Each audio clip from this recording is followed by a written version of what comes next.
I've found that this particular build is absolutely insane in the damage dealing department and will probably be your best bet for defeating Hades, the final boss, with his full set of moves given by level 4 of the Extreme Measures condition from the Pact of Punishment. It's definitely the only way that I was able to defeat him, and the best part is that it doesn't require an insane amount of skill or precise reactions and dodging. Most players that manage to defeat the normal version of Hades with other builds should be able to defeat his extreme form with this one. Here are the timestamps of the different parts of this video, and also if you have any questions you can always reach out to me in the comments and I'll do my best to answer.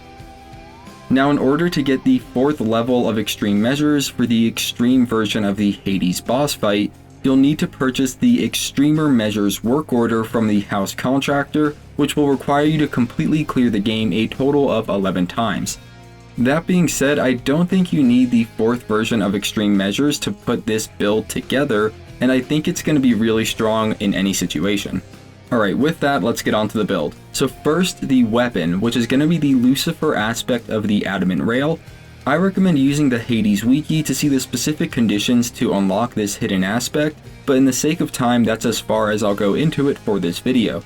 It only needs to be level 1, as upgrading it will only increase the damage of the special attack, which we aren't really concerned with using.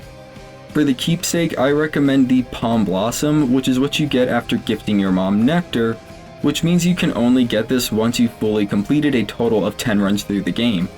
This is, in my opinion, the best Keepsake in the game for all players, as it will level up all of your boons as you progress through a run, and while it isn't absolutely necessary for this build, it will help make it a lot stronger. Now for the Boons and Daedalus weapon mods, one of the most important parts of this build is the Eternal Chamber upgrade from the Daedalus hammer. It will give your laser a bottomless clip, which will be crucial for reasons that will soon become clear. The first boon you'll want to get is Curse of Agony from Ares, which lets your weapon attack inflict doom, which will be your primary source of damage. Now on its own, it will deal a decent amount of damage and help clear out small mobs with quick sweeps of the laser, but its damage capacity is limited on tougher foes and bosses by the time it takes for the doom damage to strike, which is why we need 2 other Ares boons to really make our unending laser shine. Most important is the Dire Misfortune boon, which will cause your doom effects to deal more damage when applied multiple times. The epic version adds 14 damage for every additional stack of doom, and when you're working with an unending laser, you can really stack on the damage. Just this boon in combination with Curse of Agony will allow you to reach doom hits upwards of 300 to 400 damage if you maintain a constant beam on your enemy. To top this off, you'll want to get the Impending Doom boon, which will cause your doom effects to deal upwards of 100% additional damage with a 0.5 second increase to your doom's activation time. This delayed hit from your doom effects is normally a detriment, as it increases the time between doom strikes.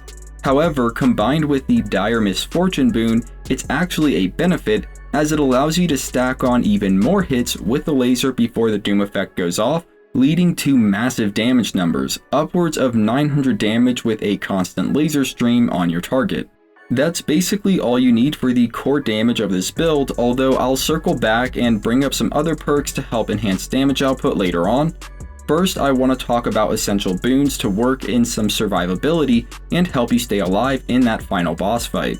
Athena is gonna be our go-to, and we want the Divine Dash above all else to help deflect and protect from Hades' crazy spin attacks and spear throws. The Athena's Aid boon will also help you a lot by providing immunity to damage during difficult parts of the fight, like when Hades calls in Cerberus to screw your day up. Finally, you'll want to get either the Crystal Beam or the Frost Flourish boon from Demeter as soon as possible. This isn't because you'll necessarily use either, though you are welcome to do it if it helps in your situation.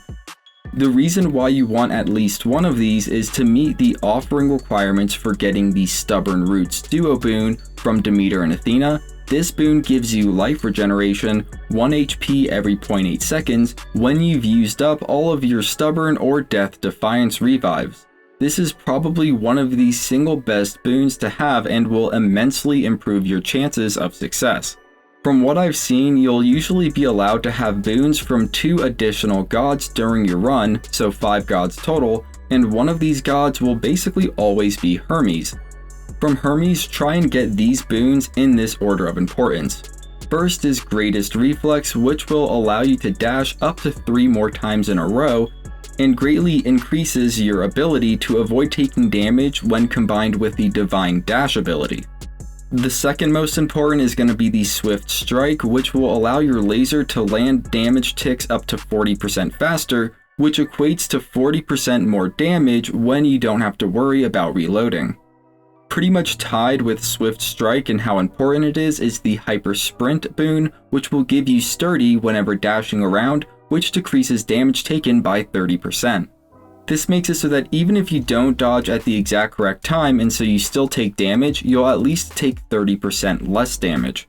From there, Greater Haste, Quick Favor, Quick Recovery, Second Win, Rush Delivery, and Side Hustle are all great options to choose if the initial 3 aren't available or if you've already gotten them.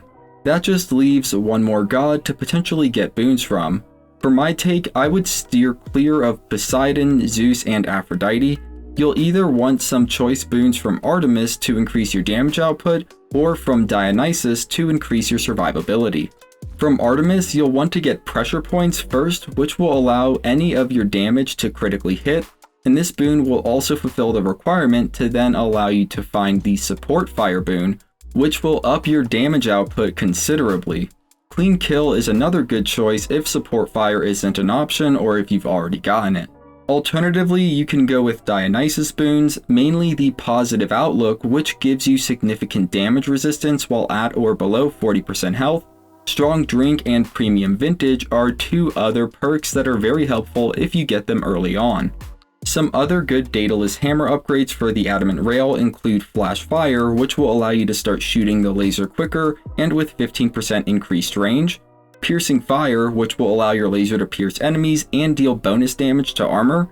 And then there's Triple Beam, which will allow your laser to be shot in a 3-beam spread pattern, and this one is actually the least useful of the 3 listed, at least when it comes to boss fights. Personally, I like Flash Fire or Piercing Fire as my second mod. But again, that's after you've gotten the Endless Chamber mod. That should always be your first pick for this build. Now here are some other great boons you should be looking out for. The following are from Athena, and these include Last Stand, Blinding Flash, Divine Protection, Bronze Skin, and Proud Bearing.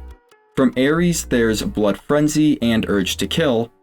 And finally from Demeter, there is the Rare Crop boon, which will allow you to upgrade the rarity of up to 3 other boons all the way to Red or Heroic rarity, so long as you get it before you start clearing any of the paths in the final or sewer area. I'll leave a full list of all the boons that are essential and those that are just good to have in the video description.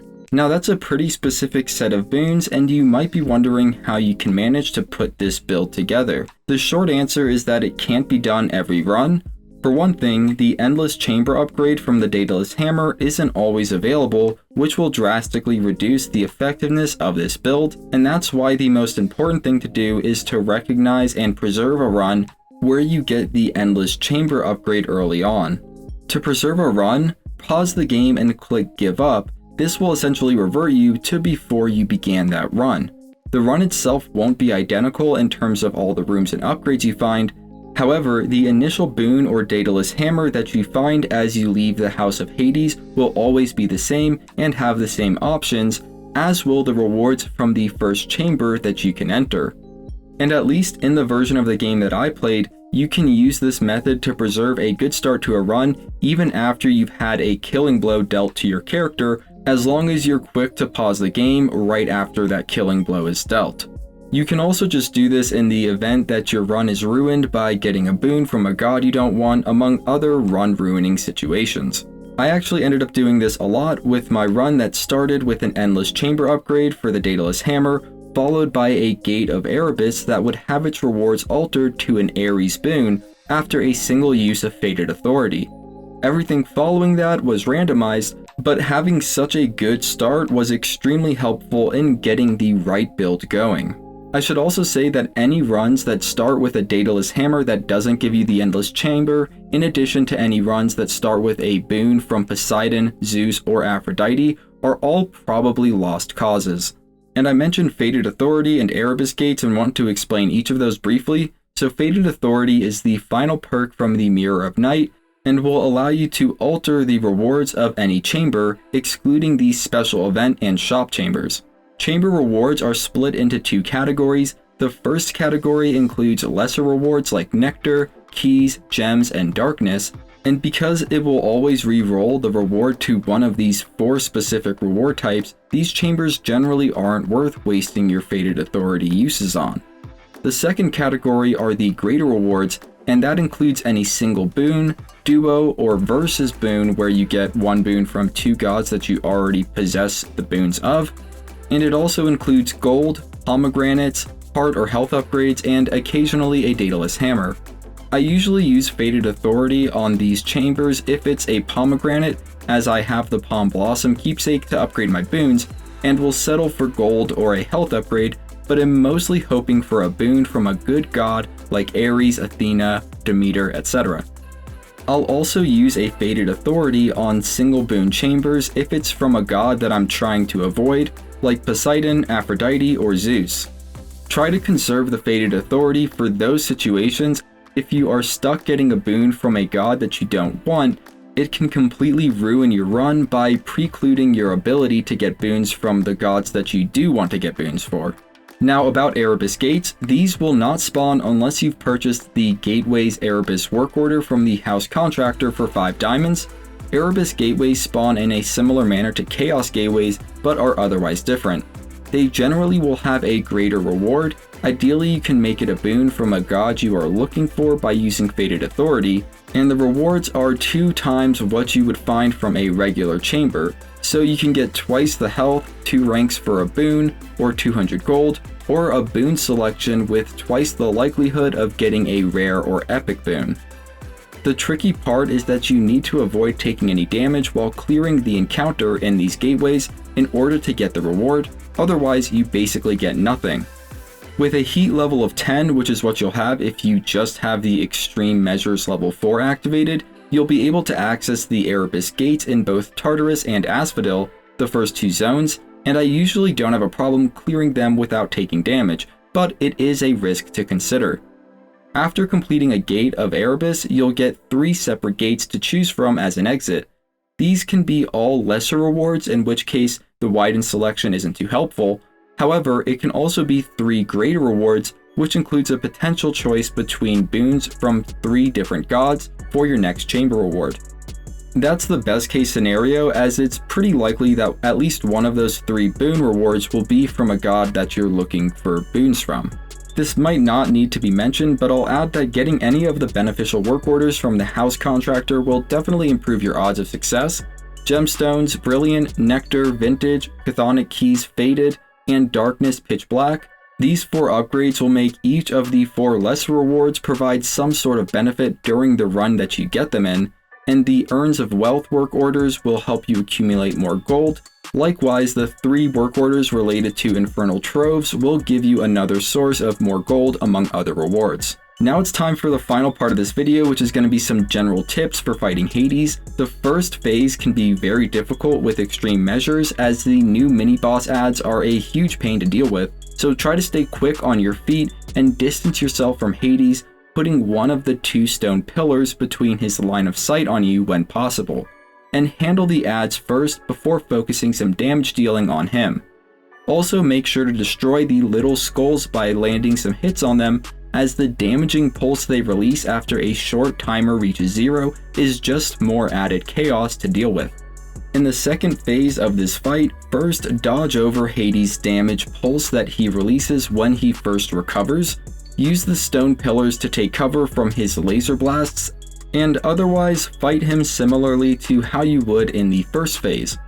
Luckily, you won't have to deal with any mini-boss adds like you had to in the first phase, though the floating skulls will remain as a problem, and then there's also the addition of green vases that Hades summons that act as a sort of trap when destroyed, releasing a circular pool of hands that will damage and snare you in place.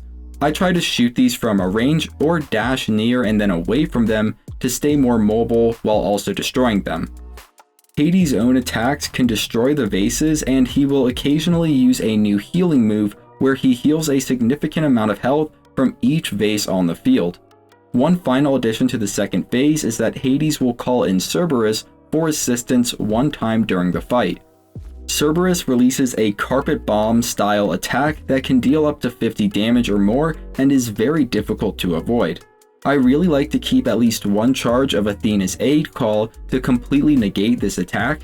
If you don't have Athena's aid, dodge like your life depends on it and hope that you get lucky enough to avoid it or have enough health to take the hit. If you can survive all this and make it to the entirely new third phase, that's when things get extremely chaotic.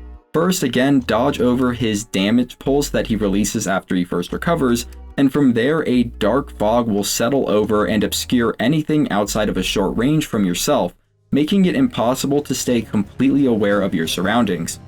Hades will also spawn in more green skulls, green bases, and will attack more aggressively than in the previous two phases. At this point, you really need to be on your toes to dodge past the green skull pulses, as with the amount that he starts spawning in, making sure to destroy all of them so they can't burst is very difficult and not worth your time. Also, try to stay near one of the two stone pillars so that you can take cover behind it in the case of a radial beam attack. Meanwhile, just try to get as much damage as possible onto Hades, and here the Athena's aid call can be extremely helpful for allowing yourself to really lay into him without worrying about taking damage. The great thing about this particular build is that you should be able to burn through his health bar rather quickly during this third phase, and for that matter also in the other two phases. Thankfully, that's the last phase that you'll need to get through to topple your grumpy father in his ultimate form, and it may take a few attempts even if you have this crazy strong build, so be sure to pause and give up if he manages to kill you, and if you had a really good start to your run. Although it is true that you'll lose some permanent progress that you made during that run, you will at least preserve the excellent start of the run that allowed you to make this build in the first place, making it easier to put it together again and give the boss fight another stab. Hopefully this guide helped. If you want to see more great content and support my channel, consider subscribing. You're helping me feed my cat. Her name's Marshmallow. Have a great day. If you're here today, have a great Monday and a great week. And as always, thanks for watching.